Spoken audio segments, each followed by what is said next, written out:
શરૂઆત એક મહત્વપૂર્ણ ખબરથી કરીશું। ખેડૂતો માટે રાહત પેકેજની જાહેરાત કરવામાં આવી। અતિવૃષ્ટિ માટે 546 કરોડ રૂપિયાનું પેકેજ જાહેર કરાયું છે। 2.82 લાખ ખેડૂતોને આ પેકેજનો સીધો લાભ મળશે। અરજીનો ખર્ચ રાજ્ય સરકાર ભોગવશે। 4 જિલ્લા માટે પેકેજ જાહેર કરાયું છે। ખેડૂતોને ઓછામાં ઓછા 5000 રૂપિયા અપાશે। તો ખેડૂતો માટે રાહત પેકેજની જાહેરાત કરવામાં આવી છે। જે પ્રકારે ભારે વરસાદને પૂરના કારણે તારાજી ખાસ કરીને 4 જિલ્લામાં સર્જાણી એનું પેકેજ પણ જાહેર થયું છે। આપ સૌના ધ્યાનમાં છે 546 કરોડ રૂપિયાનું પેકેજ અને 2.82 લાખ ખેડૂતોને એનો લાભ મળવાનો છે। રાજ્ય સરકારના પોર્ટલ દ્વારા 25 તારીખથી અરજી સ્વીકારવાનું શરૂ થઈ છે। 20 તારીખ સુધી સ્વીકારાશે।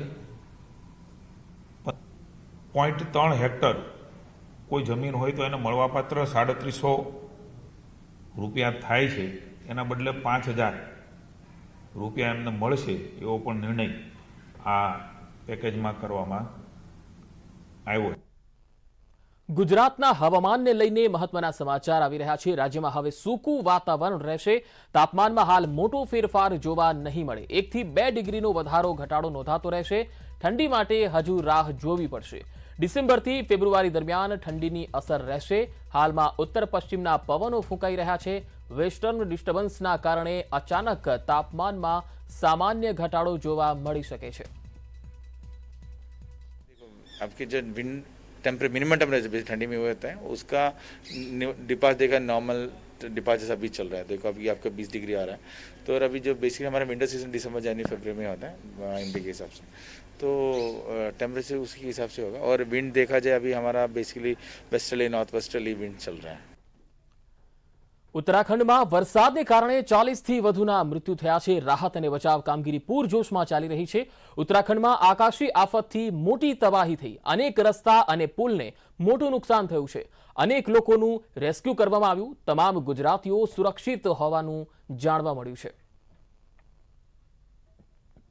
प्रदेश में हुई बारिश के बाद अब रेस्क्यू ऑपरेशन जोर शोर से चल रहा है। 46 लोगों की मौत हो चुकी है। 11 लोग अब भी मिसिंग हैं और इनको ढूंढने के लिए लगातार कोशिशें की जा रही हैं। चाहे बात कर ली जाए गुजरात की या फिर छत्तीसगढ़ की, वहाँ के लोग भी जो जगह जगह पर फंसे हुए थे उनको निकालने के लिए भी यहाँ पर संपर्क साधा जा रहा है और राज्य सरकार के साथ यहाँ पर कोऑर्डिनेशन बनाया जा रहा है ताकि जो फंसे हुए लोग हैं वो सुरक्षित अपने स्थानों तक पहुँच सकें। इस वक्त मेरे साथ मौजूद है बीबी गणनायक जो कि विशेषज्ञ हैं रेस्क्यू के। उनसे हम बातचीत करेंगे। सर ये बताइए इस वक्त क्या कुछ स्थिति बनी हुई है और अलग अलग जगह पर जो लोग फंसे हुए थे दूसरे स्टेट्स के, उनको लेकर क्या अपडेट है? जो हमारा डिफरेंट राज्य के लोग जो श्रद्धालु थे, वो लोग जो फंसे हुए थे, वो कल तक उनको सुरक्षित लोकेशन को हम लोगों ने पहुंचा दिए हैं। और बाकी हमारा टीमें जो है, हमारा जो incident response team different district में है वो एक्टिवेट हो चुका है और बड़ी अच्छी तरह से काम कर रहे हैं। हमारे साथ एनडीआरएफ भी है, हमारे साथ एसडीआरएफ भी है। वो डिफरेंट लोकेशन में जहाँ जहाँ अफेक्ट हुए हैं वो तैनात किया गया है। और इस तरह का जो जो नेचुरल डिजास्टर हमारा होता है, कम से कम हमारा जो स्टेट है वो काफ़ी संवेदनशील है, तो उसे लेकर के हम लोग बहुत पहले से ही तैयार थे। तो अभी धीरे हमारा जो रेस्क्यू सर्च एंड आज क्या कुछ रहने वाला है सर पूरे दिन का घटना? आज हमारा जो सर्च एंड रेस्क्यू ऑपरेशन अभी चल रहा है, रामगढ़ में चल रहा है, रामनगर में चल रहा है और हमारा जो नैनीताल एरिया है प्लस पिथौरागढ़ एरिया है, तो वहाँ सारे जो सर्च एंड रेस्क्यू ऑपरेशन अभी चल रहा है। लेकिन सिचुएशन अंडर कंट्रोल में है, उसमें डरने की कोई ज़रूरत नहीं है, भयभीत होने की कोई ज़रूरत नहीं है। सारे पूरा तंत्र हमारा लगा हुआ है, स्टेट गवर्नमेंट का, सेंट्रल गवर्नमेंट का। तो ये मैं यही मैसेज दूंगा। दूसरे स्टेट के जो लोग अगर बीच रास्ते में कहीं फंसे हुए हैं उनके लिए किस तरीके से कोऑर्डिनेशन आप लोग बना रहे हैं?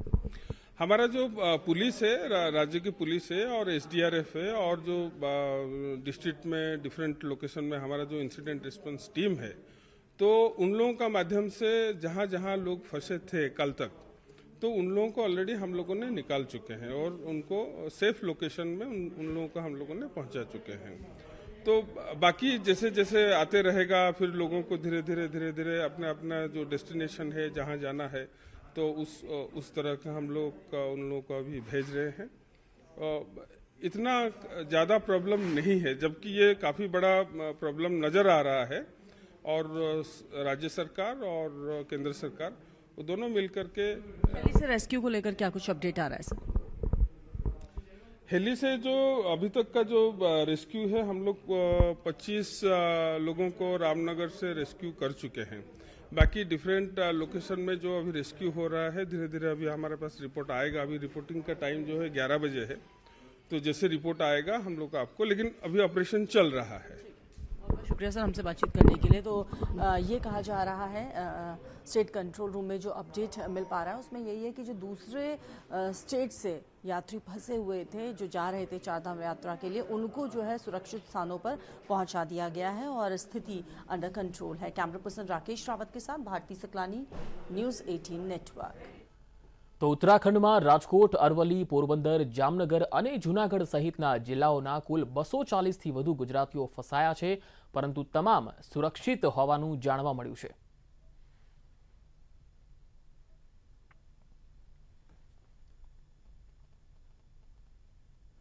તો ધોધમાર વરસાદ બાદ ઉત્તરાખંડમાં ભારે તબાહી મચી ગઈ છે।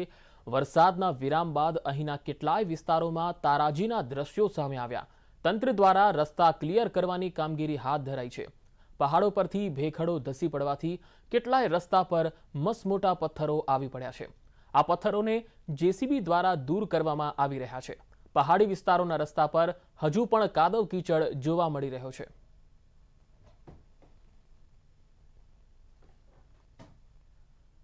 ઉત્તરાખંડમાં કુદરતનું રૌદ્ર સ્વરૂપ જોવા મળ્યું। નૈનીતાલ સહિતના વિસ્તારોમાં ભૂસ્ખલનની ઘટનાઓથી ભારે તબાહી મચી ગઈ। ખાસ કરીને ડોલમારમાં ખેતીને ભારે નુકસાન પહોંચ્યું। પહાડોમાંથી ભૂસ્ખલન થતા ખેતરોમાં કાદવ કીચડ છવાઈ ગયો। રસ્તા પર પણ ભેખડો ધસી પડતા અનેક રસ્તાઓ બંધ થઈ ગયા। તો બીજી તરફ નીચાણવાળા વિસ્તારમાં રહેતા લોકોમાં ભયનો માહોલ ફેલાયો છે। इस डोलमार इलाके में सारे ग्रामीणों की फसल, धान की फसल बर्बाद हो गई है और खेत खलिहान बह गए हैं। रोडों में सारा मलबा आ गया है। एक डोलमार तोक डोबरा में, जो कि देवी मंदिर के पास एक तालाब सा बना हुआ है, 8 फीट गहरा बन चुका है, जिससे पानी का रिसाव रोड की तरफ आता है। उससे मलबा रोड में गिरता है, जिससे कि नीचे की जो आबादी है उसको खतरा हर समय बना रहता है। शासन प्रशासन को कई बार लिख के भी दे दिया, कह भी दिया है, कोई सुनने को राजी नहीं है।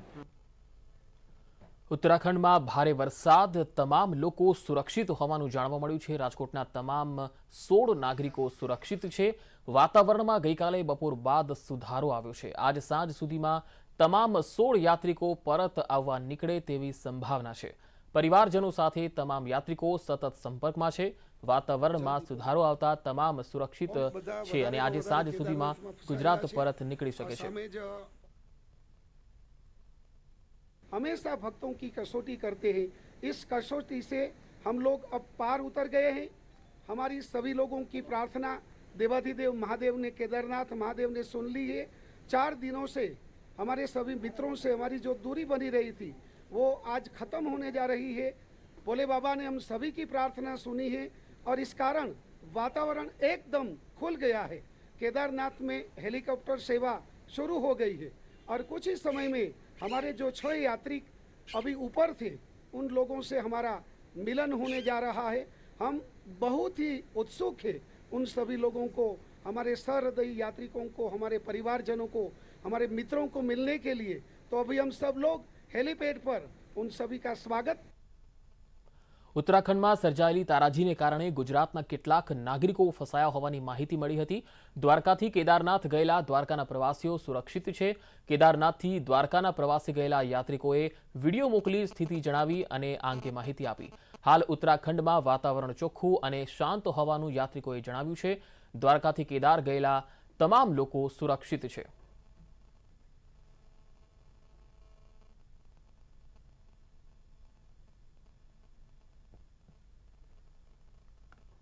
આજે સાંજે અમિત શાહ જશે ઉત્તરાખંડની મુલાકાતે। ઉત્તરાખંડમાં સ્થિતિનો તાગ મેળવશે, વરસાદ બાદની સ્થિતિની સમીક્ષા કરશે। આવતીકાલે હવાઈ સર્વેક્ષણ પણ કરશે ગૃહમંત્રી અમિત શાહ।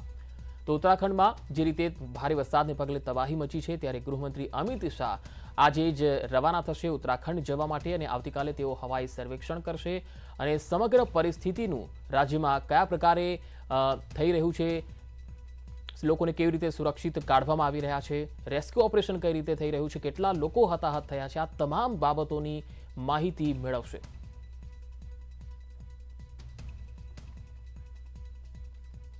હવે વાત અમિત શાહની આસ્થાની।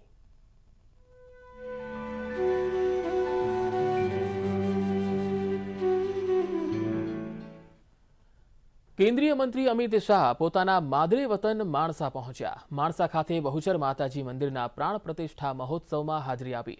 પ્રાણ પ્રતિષ્ઠા મહોત્સવના અમિત શાહ અને તેમનો પરિવાર ઉપસ્થિત રહ્યો। અમિત શાહના પરિવારજનો દ્વારા મંદિરનું નવીનીકરણ કરવામાં આવી રહ્યું છે। સૌથી પહેલા જૂના મંદિર ખાતે પૂજા વિધિ અને હવન કરાયો, ત્યારબાદ 12:39 કલાકે જૂના મંદિરથી નવા મંદિર ખાતે બહુચર માતાજીની પ્રાણ પ્રતિષ્ઠા કરવામાં આવી। બપોરે બ્રહ્મ ભોજનનું પણ આયોજન કરવામાં આવ્યું। સાંજે 5 કલાકે હવન પૂર્ણાહુતિ થવાની છે, જેમાં અમિત શાહ સહિત તેમનો પરિવાર પણ હાજર રહેશે। સાંજે 7 વાગે માણસા ખાતે બ્રહ્મ 84 થશે, જેમાં પણ અમિત શાહ ઉપસ્થિત રહેશે।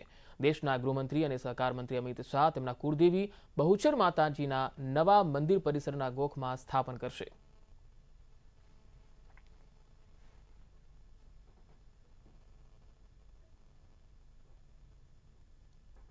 તો માણસા ખાતે પહોંચ્યા છે કેન્દ્રીય ગૃહમંત્રી અમિત શાહ, કે જેમણે બહુચર માતાજીમાં મંદિરમાં પ્રાણ પ્રતિષ્ઠા મહોત્સવમાં ભાગ લીધો। તેમના પરિવારજનો પણ આ પ્રાણ પ્રતિષ્ઠા મહોત્સવમાં ઉપસ્થિત રહ્યા। આજે સાંજે જે કાર્યક્રમ છે સાંજે 7 વાગે તેમાં પણ તેઓ હાજરી આપવાના છે। સાંજે 5 કલાકે હવન પૂર્ણાહુતિ થશે અને સાંજે 7 વાગે માણસા ખાતે બ્રહ્મ 84નો એક કાર્યક્રમ છે, જેમાં પણ અમિત શાહ ઉપસ્થિત રહેશે અને ત્યારબાદ મોડી રાત્રે ઉત્તરાખંડ જવા માટે રવાના થશે।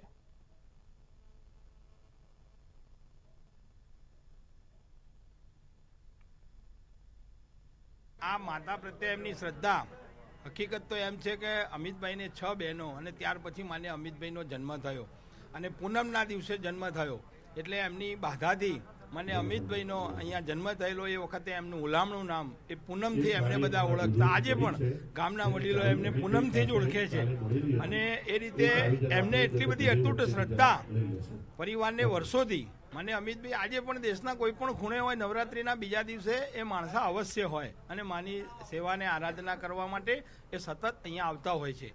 એમને પણ એમનો માણસાના જ્યારે જ્યારે પ્રવાસ બન્યો છે ત્યારે સતત એમને મા બાળાના દર્શન કરવાનો ક્યારેય અવસર ચૂક્યો નથી।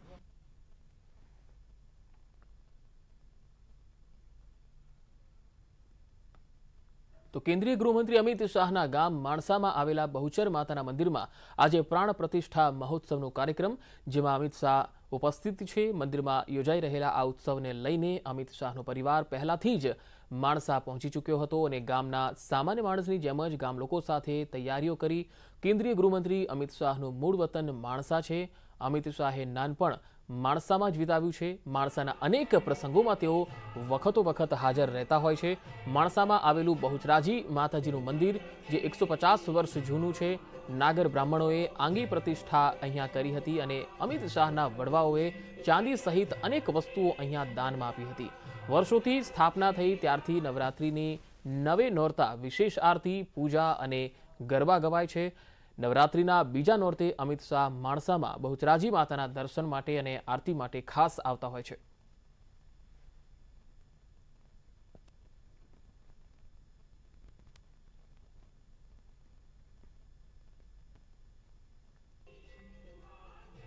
આગળ વધુ સમાચારો પર નજર કરીશું। હાલ રોકાઈશું એક બ્રેક માટે।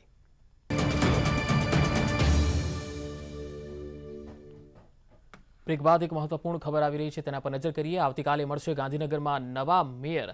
આજે રાત્રે ભાજપની પાર્લામેન્ટરી બોર્ડની બેઠક મળી રહી છે મુખ્યમંત્રી નિવાસસ્થાને, જેમાં રાત્રે 8 વાગે આ બેઠકમાં એ નક્કી થશે કે ગાંધીનગર મહાનગરપાલિકામાં મેયર કોને મૂકવા અને અન્ય જે હોદ્દાઓ છે તેમાં પણ કોની વરણી કરવી।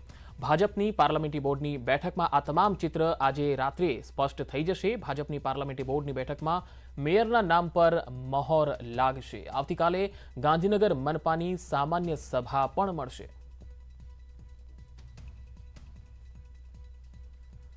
ગાંધીનગરમાં ખાસ તો લોકોના પ્રશ્નોના નિકાલ માટે હવે નવી ટેકનોલોજી અપનાવવામાં આવી છે. મહેસૂલ વિભાગ અને ગૃહ વિભાગ દ્વારા પ્રથમ તબક્કે આ બંને વિભાગોને સાંકળીને એક ટેકનોલોજી વિકસાવવાનું આયોજન હાથ ધરાયું છે, જેમાં અરજદારોએ કરેલી રજૂઆતનું સ્ટેટસ મોબાઈલથી જોઈ શકાશે.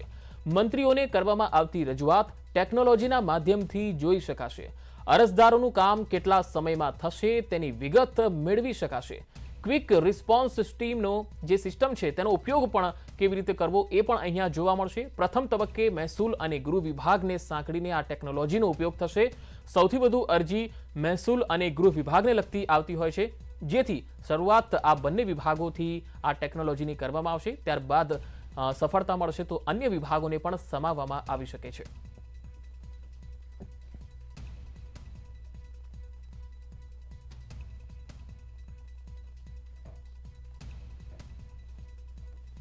અને હવે વાત રસીકરણની.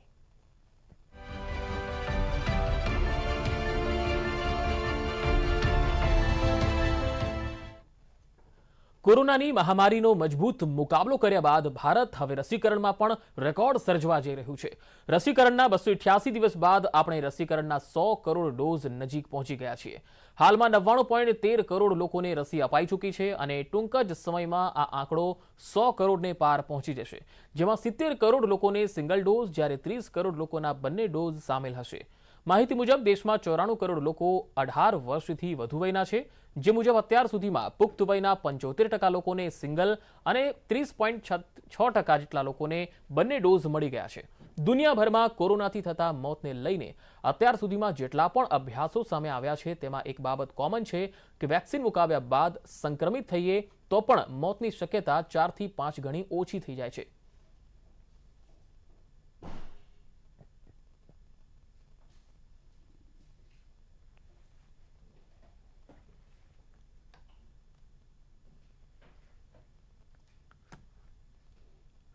ખેડા જિલ્લાના વડતાલ મંદિરમાં શરદ પૂર્ણિમા ઉત્સવની ઉજવણી કરવામાં આવી. સંતો સાથે ભક્તો પણ રાસે ઝૂમ્યા હતા.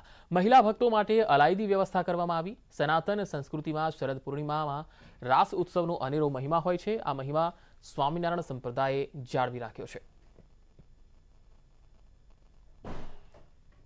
તો ખેડાના વડતાલ મંદિરમાં શરદ પૂર્ણિમાની ઉજવણી કરવામાં આવી, જેમાં સંતો પણ અહીંયા રાસ કરતા જોવા મળ્યા હતા. ખેલે છે અને ભગવાન કૃષ્ણ નારાયણ વ્રજમાં ગોપિકાઓ સાથે રાસ રમ્યા હતા. આજના દિવસે 6 મહિનાની રાત કરીને રાસ રમ્યા હતા. એ પરંપરામાં ભગવાન સ્વામિનારાયણ પણ પંચાળામાં એક વિશાળ રાસોત્સવ કર્યો હતો. એ રાસોત્સવની સ્મૃતિ સાથે વડતાલની અંદર 5 વાર ભગવાનની આરતી થાય છે, પૂજન થાય છે, પૌવાનો પ્રસાદ મળે છે અને કથા વાર્તા સાથે રાસોત્સવ થાય છે, જેના આપે ન્યૂઝ 18ના માધ્યમે દર્શન કર્યા છે. હું સૌ દર્શકોને ખૂબ ખૂબ શરદ પૂર્ણિમાની હાર્દિક શુભ. ઇન્ટરનેશનલ સ્પોર્ટ્સ શૂટિંગ ફેડરેશન દ્વારા આયોજિત વર્લ્ડ જુનિયર શૂટિંગ ચેમ્પિયનશિપમાં દાહોદની 15 વર્ષીય યશાયા કોન્ટ્રાક્ટરે ડબલ ટ્રેપ શૂટિંગ સ્પર્ધામાં સિલ્વર મેડલ મેળવી જિલ્લા સહિત દેશનું નામ રોશન કર્યું. ચાલુ વર્ષે વર્લ્ડ જુનિયર શૂટિંગ ચેમ્પિયનશિપ સ્પર્ધા પેરુ દેશના માલુ શહેરમાં યોજાઈ, જેમાં જુનિયર વુમન કેટેગરીમાં ગુજરાતમાંથી માત્ર એક દાહોદની સેન્ટ મેરી સ્કૂલની ધોરણ 10ની વિદ્યાર્થીની યશાયા હાફિઝની પસંદગી થઈ છે. આ સ્પર્ધામાં 32 દેશના શૂટરોએ ભાગ લીધો હતો, જેમાં યશાયાએ 5 રાઉન્ડમાં 90 પોઈન્ટ મેળવી બીજા ક્રમે સિલ્વર મેડલ મેળવ્યો હતો.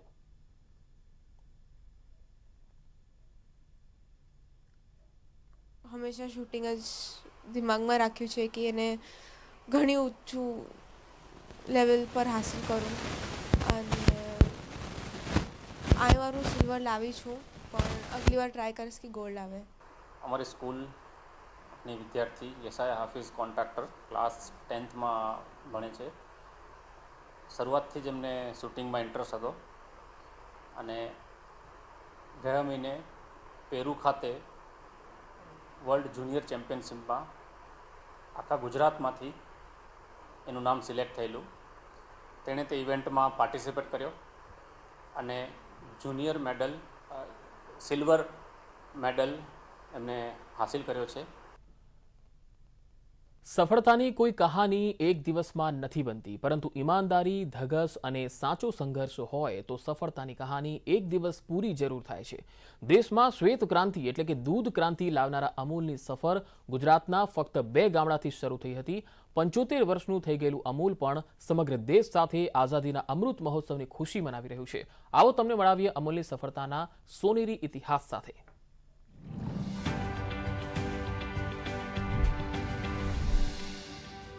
खेड़ा जिला सहकारी दुग्ध उत्पादन संघ की क्षमता दिनों दिन बढ़ने लगी. किसानों को संघ की डेयरी अपने सभी सपनों की मंजिल लगने लगी. वो पूरी लगन से जुट गए और इस तरह अमूल के सुनहरे भविष्य की डगर आगे बढ़ने लगी. 1956 में रोज 1 लाख लीटर दूध की क्षमता वाला पहला डेयरी प्रोसेसिंग प्लांट विकसित कर लिया गया.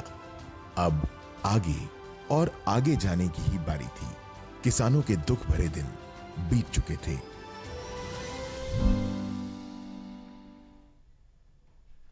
કોરોના સામેની લડાઈમાં ભારતનું રસીકરણ અભિયાન 100 કરોડના લક્ષ્યની નજીક પહોંચી ગયું છે.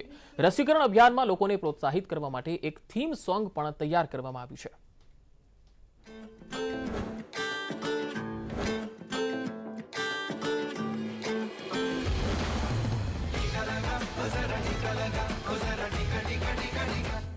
भारत का टीकाकरण ये ही जान बचाएगा. भारत का टीकाकरण हमारी जिम्मेदारी भगाएगा. संकट दूर भगाएगा, जान यही बचाएगा. संकट दूर भगाएं, जन जन भागीदारी. टीके से मात खाएगी कोरोना महामारी.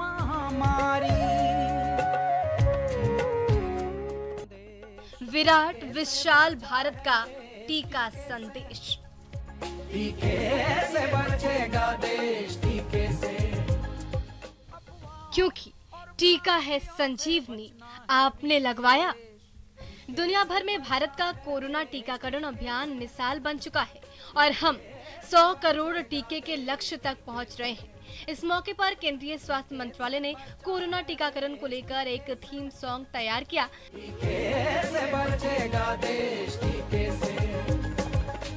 जिसे पेट्रोलियम मंत्रालय के अंतर्गत आने वाली तेल और गैस कंपनियों ने मिलकर बनाया है.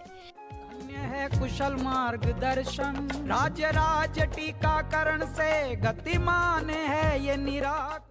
कैलाश खेर की आवाज में तैयार इस थीम सॉन्ग को देश भर के रेलवे स्टेशनों, मेट्रो स्टेशनों, हवाई अड्डों और बस अड्डों सरीखे तमाम सार्वजनिक स्थलों पर प्रसारित किया जाएगा.